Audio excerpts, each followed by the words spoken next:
Hare Krishna, we welcome all the devotees for the Srimad Bhagavatam class today morning.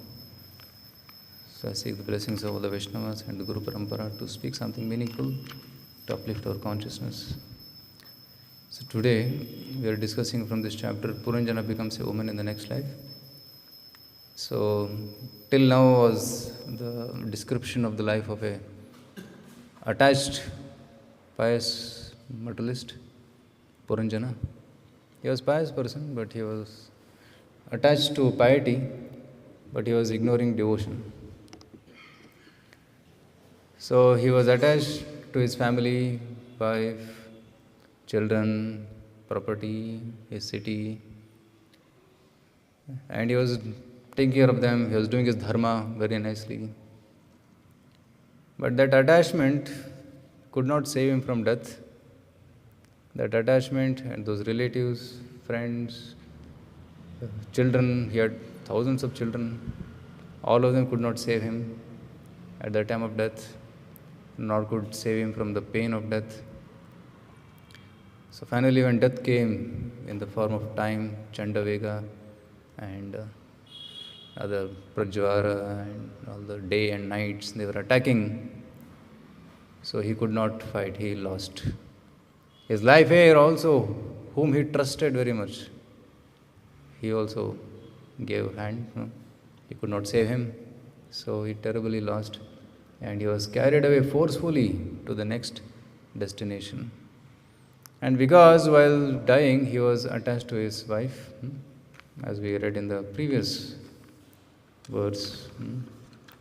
Tameva manasa grannan bhabuva pramadottama pramada. He was thinking of a woman.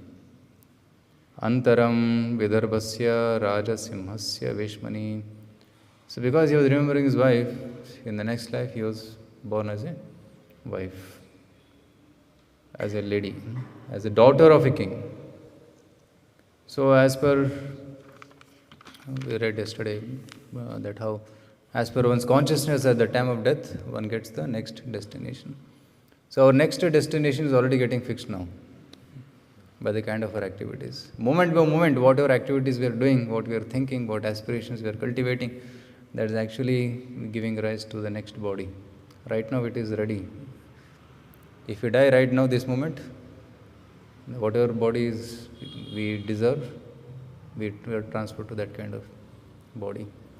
But moment by moment we can change that body also by elevating our consciousness to Krishna consciousness. If our consciousness is animalistic, then animalistic body is ready. Because whatever subtle bodies, scripts are there, that kind of body, physical body will get in the next life. Right? As per the mold, we make the design. Right? Whatever, we make the molds, we make the pots and other things. They make the mold, even metal things, they make the mold first and then they pour things into that. And that takes the shape. Similarly, the mold is the subtle body. So gross body is what is made above that. So actual advancement is actually advancing in consciousness. That's the most important thing. Advancement is not actually making money or making big buildings or costly cars or gadgets. Right? Those are all utilities, but that cannot be equated to advancement, real advancement. That's so-called materialistic advancement. But real advancement is advancement of consciousness, advancement of body. So if somebody is an animal body, if he can grow to a human body, that's advancement. If human can grow to a Devata body, that's advancement. If he can go back to Godhead, that's the highest advancement. So the real advancement is actually advancement in consciousness.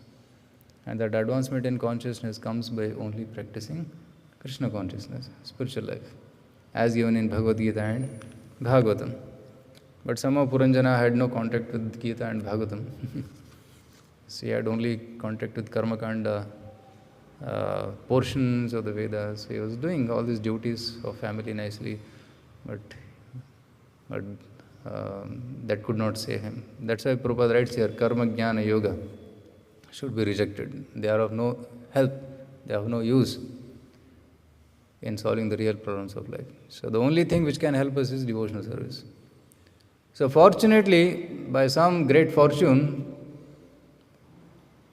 he was born as she, Vaidarbhi, in the palace of Vidarbha, and somehow by great fortune she got a husband who was a pure devotee.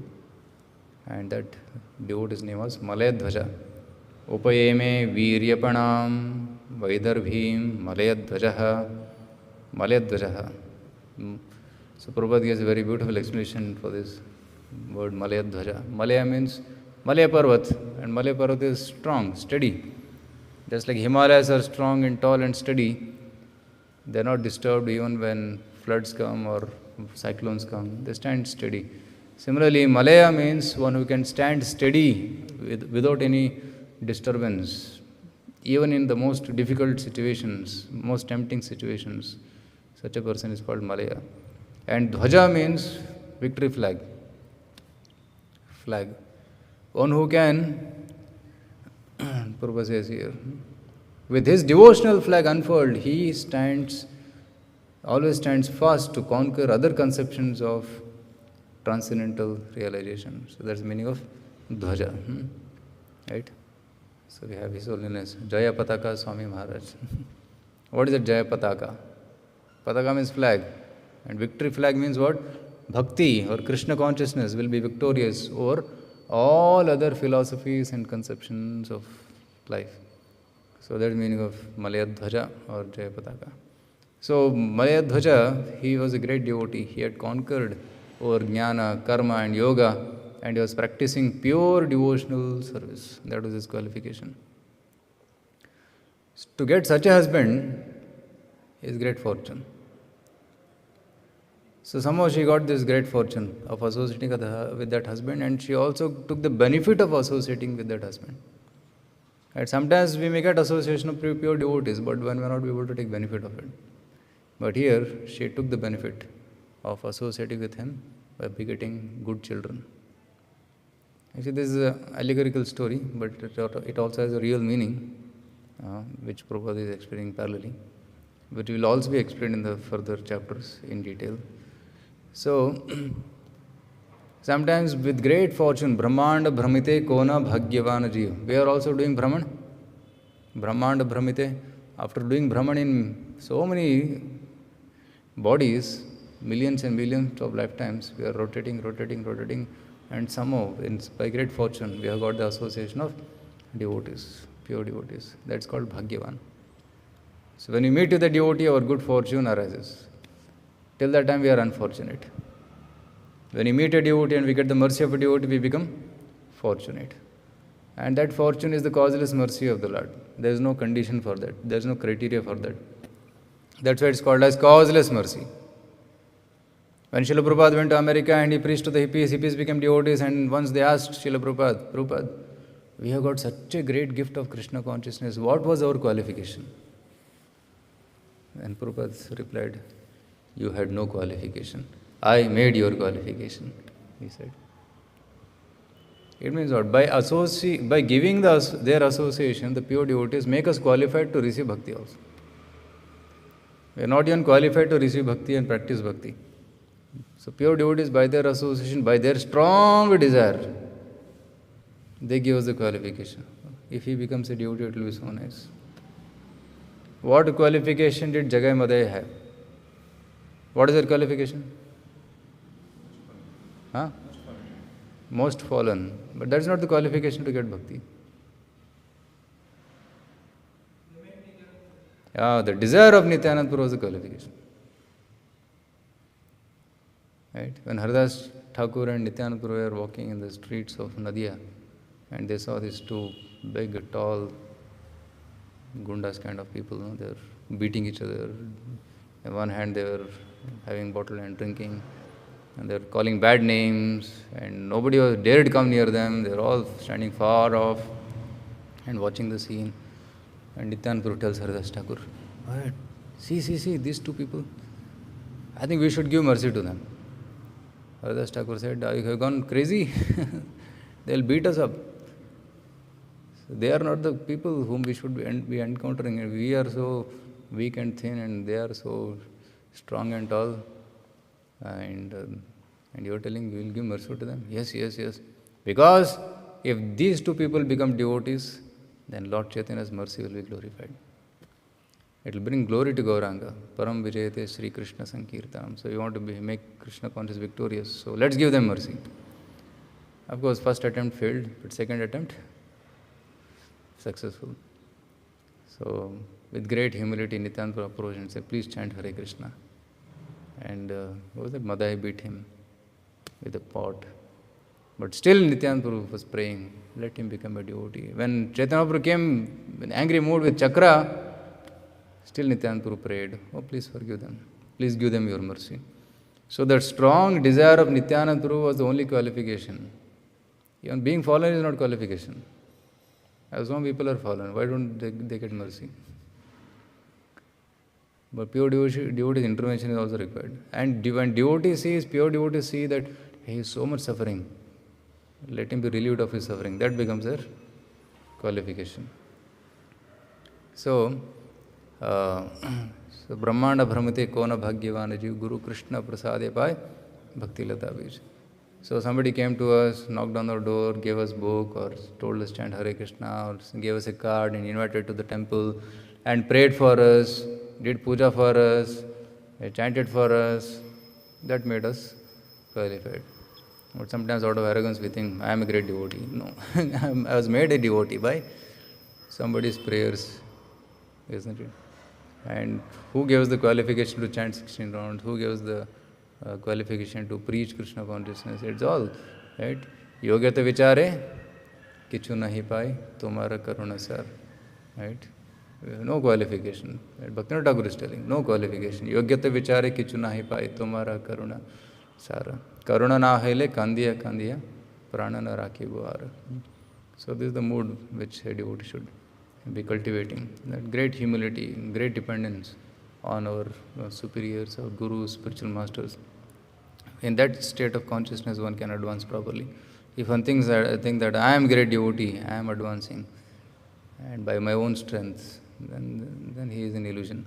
But actually, we are all made of mercy of Guru and Krishna.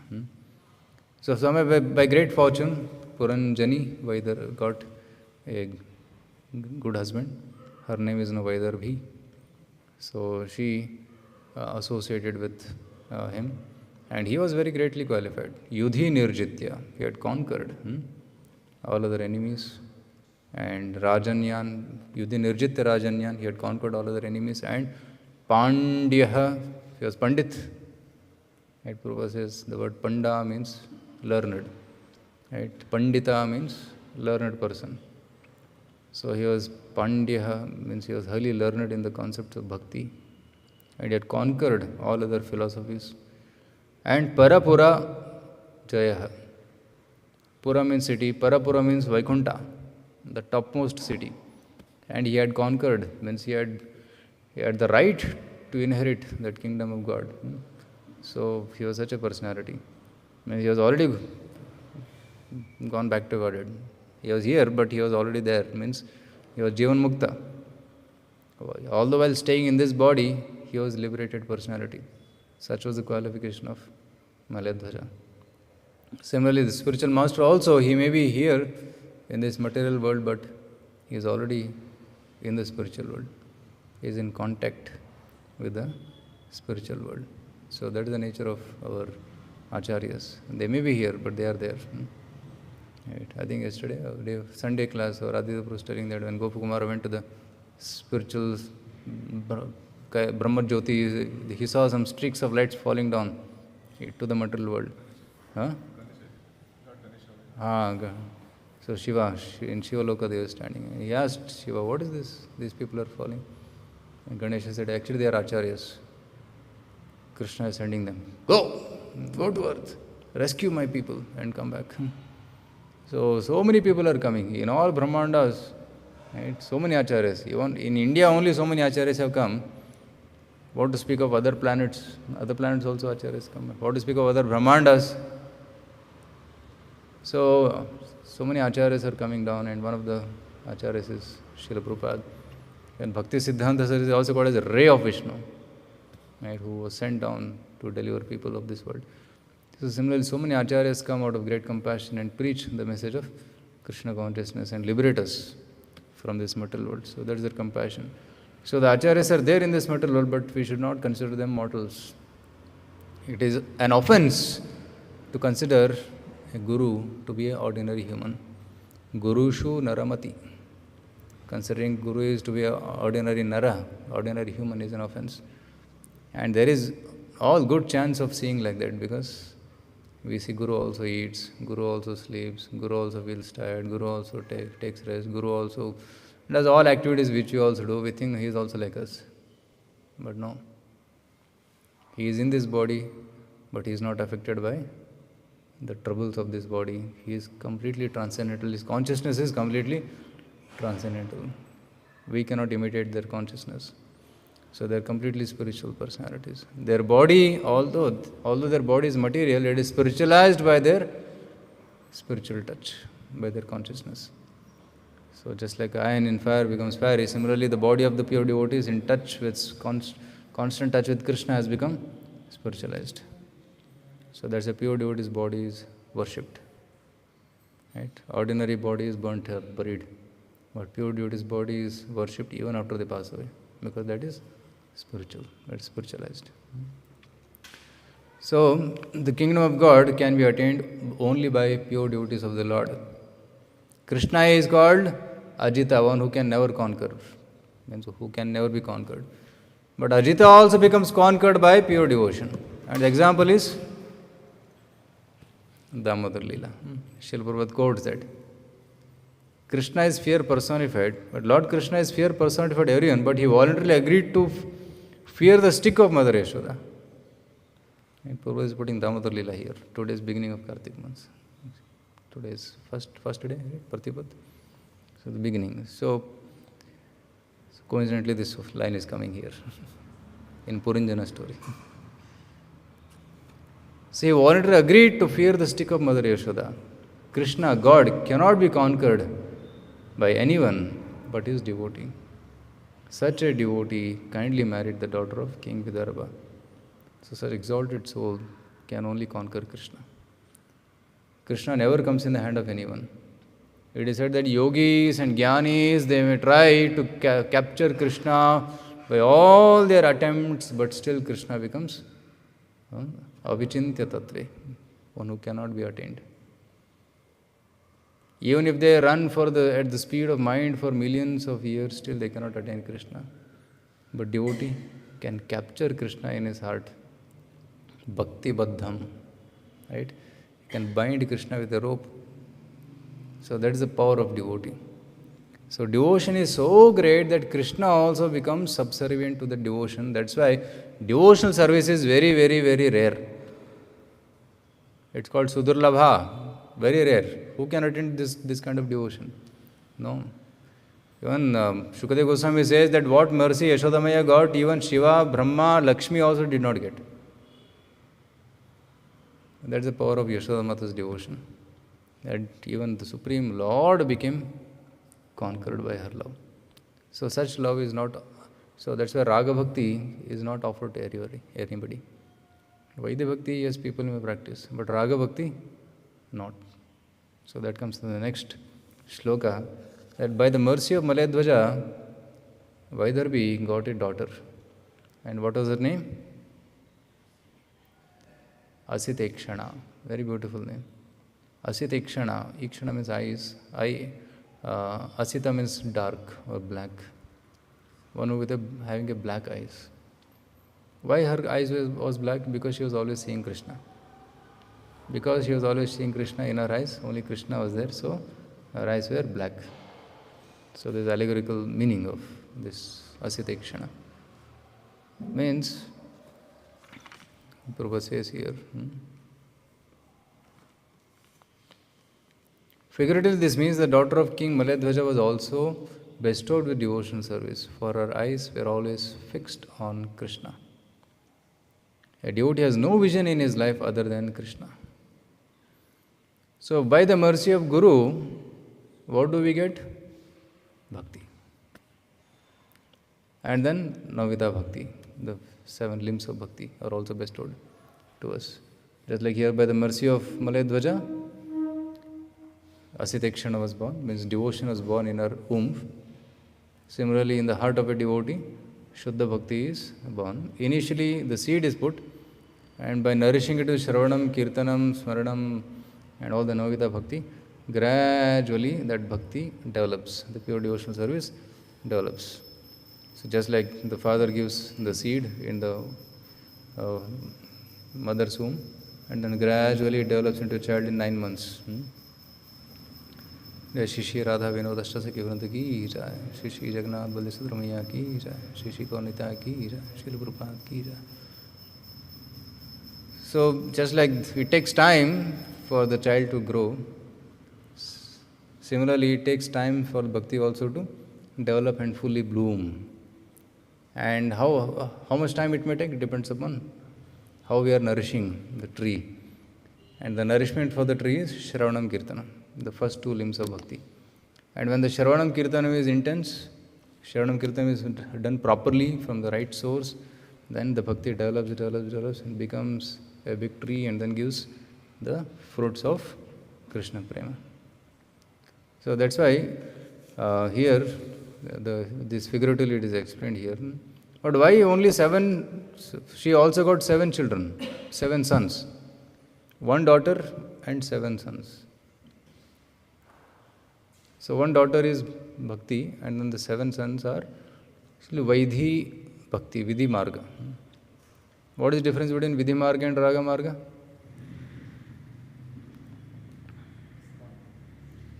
Which is spontaneous? Raga is spontaneous because there is attachment. Raga means attachments. In Raga Marga, spontaneous attachment to Krishna is there. But initially there is no spontaneous attachment, but one likes to follow rules and regulations. If one is liking to follow rules and regulations because Guru has told me to do it, that's called as Vidhi Marga. Vidhi means rules. Vidhi Marga means the practicing devotional service with rules and regulations. That's called Vidhi Marga. And the first 7 limbs of bhakti are considered to be Vidhi Marga, and 8th and 9th limb they are considered to be Raga Marga.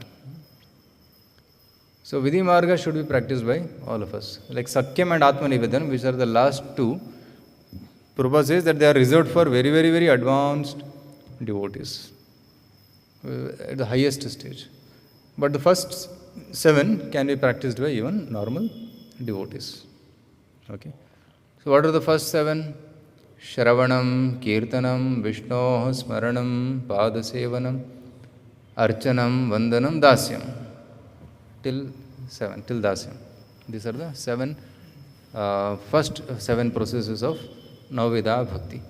So these 7 we can practice, and to the degree we practice them intensely, to that degree we can elevate to higher stages and come to the stage of Raga Marga.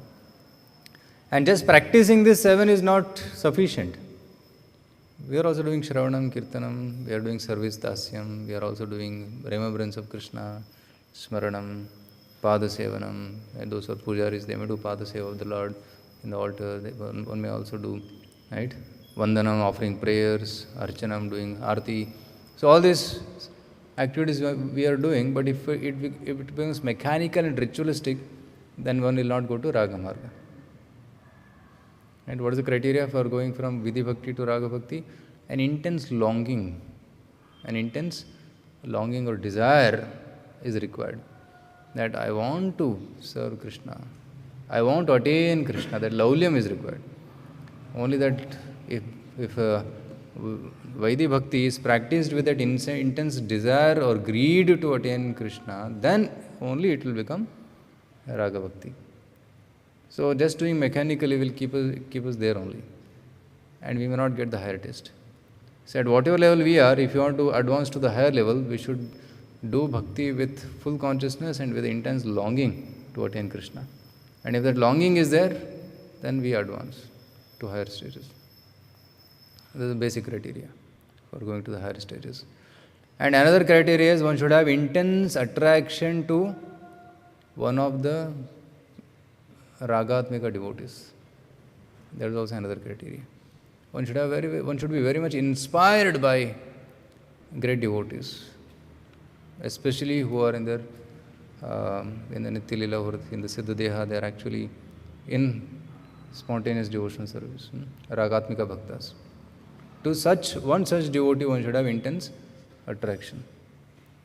Then by their mercy, it is possible to elevate to raganuga bhakti. Otherwise, one will be stuck up in Vaidhi bhakti only. And by Vaidhi bhakti, one can elevate up to Vaikuntha. But if one want to enter Goloka, then one has to be in the stage of raganuga bhakti. One should have, without being attracted to somebody in Golok Vrindavan, how can we elevate there?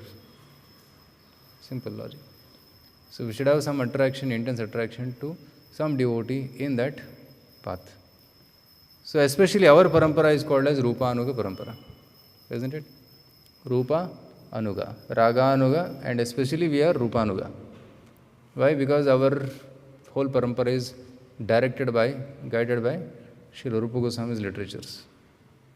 That's why we are called as Rupa Anugas. And Rupa Goswami is one of the Manjaris in the spiritual world called Rupa Manjari. And she is assisting the Sakhis in serving Radha and Krishna. And he has given Nectar of Devotion, which completely describes the science of this Raga Bhakti, Vaidhi Bhakti and Raga Bhakti, right? Sadhana Bhakti and Sadhana Bhakti, actually Vaidhi Bhakti has Sadhana Bhakti, Sadhana Bhakti has Vaidhi Bhakti, Raganuga Bhakti, and eventually it transforms into Bhava Bhakti and Prema Bhakti, correct?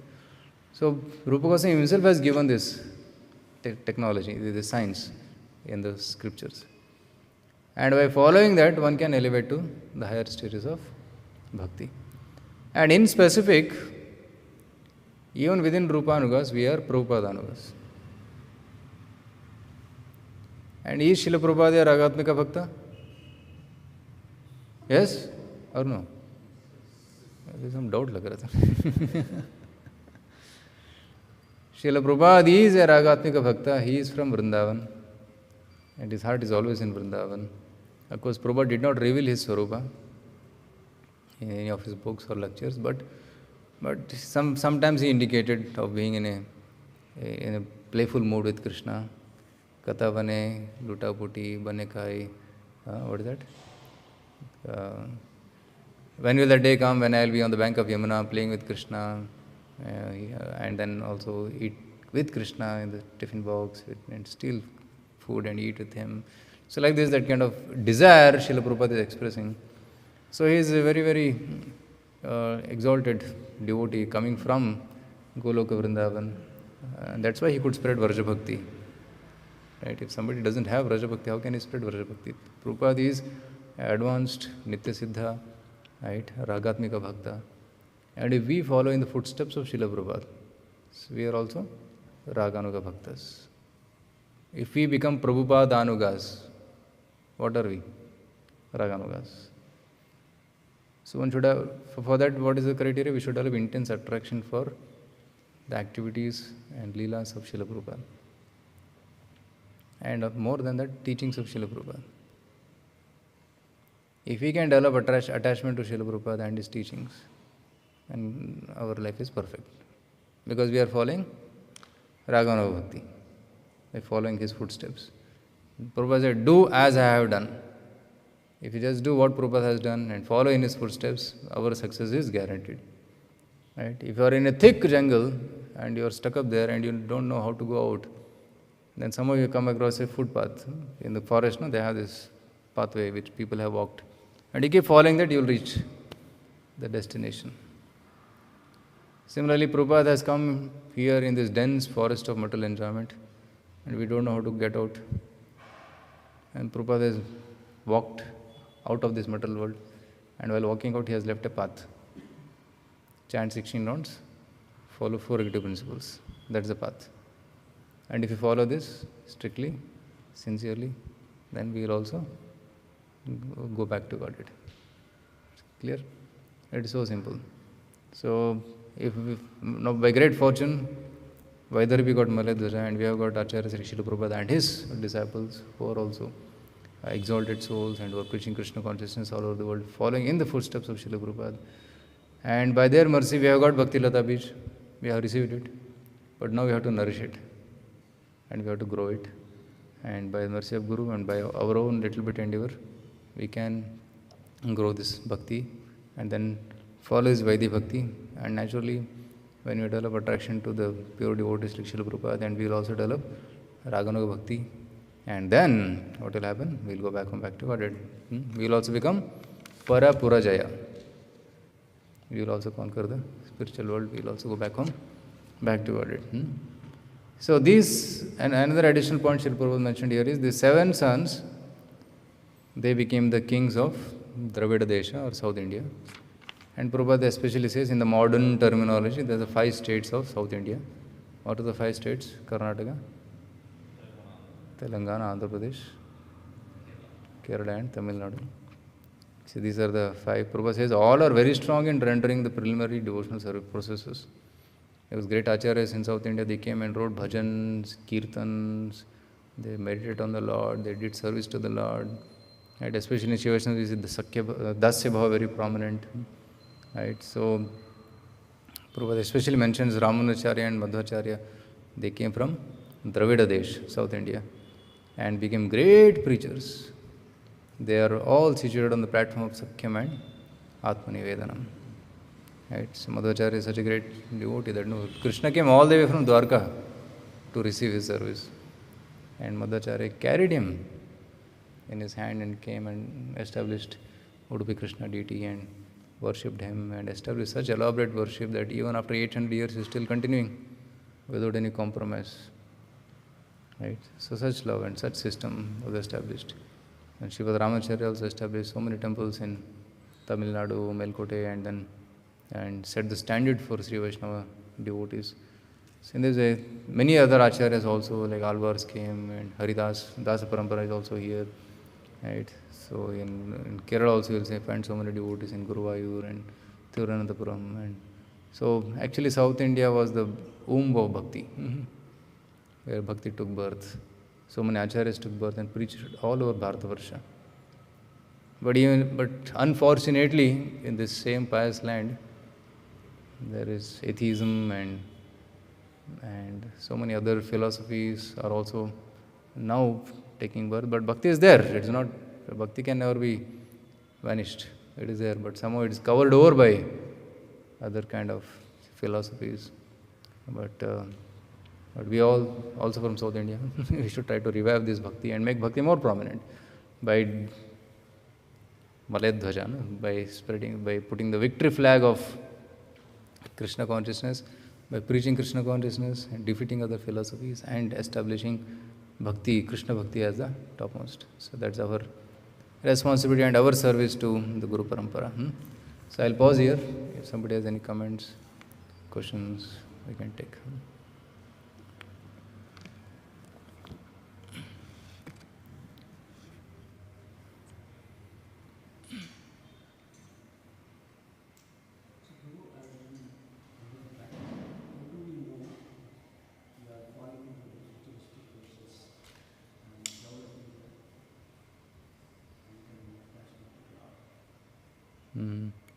Whether my bhakti practice is become ritualistic or I am really advancing. If it is becoming ritualistic, it becomes a routine. Like we get up in the morning, right, we brush our teeth, take bath, and then take bead bag, Hare Krishna, Krishna Krishna. Khatam ho gaya. There is no feelings, there is no longing, there is no heart getting involved in that activities of bhakti. If one is putting one's heart, then he feels very happy and nourished. But if he's doing mechanically, he'll feel, oh, I have to chant 16 rounds. That feeling of burden or heaviness comes in the heart. But if one is very doing with heart, then he'll feel jubilant and nourished and happy. Right? Before doing, while doing, and after doing also. Pratipadam Purnamrita Asvadanam. But if one is doing mechanically, then 16 rounds. How much time it will take? 2 hours. Let me finish. Hare Krishna, Hare Krishna. Like a super fast Rajdhani, he will go and he will finish it. And after finishing, khatam ho gaya. And a sense of relief is there. So that means that it is mechanical. He is not putting his heart. He is not relishing bhakti. Right? One who is relishing bhakti will relish every moment by moment. And when I was in Bahrain, Urmila Mathur is telling, people think that, no, yeah, she told very nice point. She was telling that people think I'm doing something, let me finish it fast so that I can do something else. Let me finish this so that I can go and take prasad. Oh, let me finish prasad so that I can have another meeting. Oh, let me finish this meeting because I have some rounds pending. Let me chant. Always what is happening? The current activity is going in mechanical mode and he is thinking about the future thing. She was telling, why not you relish current mode? Okay, I am hearing Bhagavatam now. Let me relish it now.